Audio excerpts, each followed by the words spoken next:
דוקטור אלון בר, אני מנהל יחידת הטראומה במרכז הרפואי קפלן. באירוע של הלילה האחרון, נפילת טיל ברחובות, קיבלנו 54 נפגעים לבית החולים, ביניהם 2 פצועים קשה, 7 עדיין מאושפזים במצב בינוני, וכל השאר במצב קל. 3 מהם נזקקו לניתוחים דחופים וכרגע נמצאים בחדר הניתוח.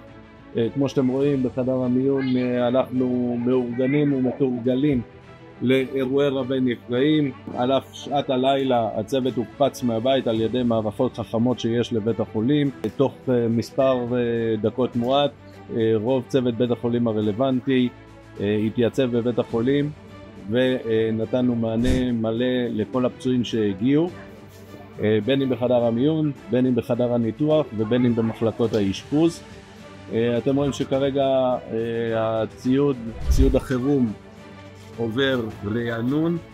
בגל הראשון של 7 באוקטובר סך הכל טיפלנו סביב 350 נפגעים.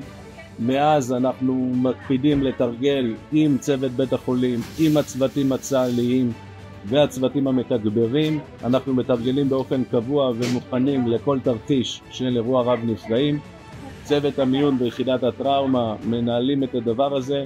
החסרים העיקריים שלנו הם מכשירי אולטרסאונד ניידים וכן בובות סימולציה מתקדמות. אנחנו את כל הצוותים של בית החולים העברנו הכשרה לתפקוד באירוע רב נפגעים. ההכשרה הזו מבוצעת במרכז הסימולציה על בובות מתקדמות. הדבר הזה עוזר לנו לשמור על כשירות גבוהה ומוכנות של הצוות הרפואי. תודה ושיהיה לנו רק טוב.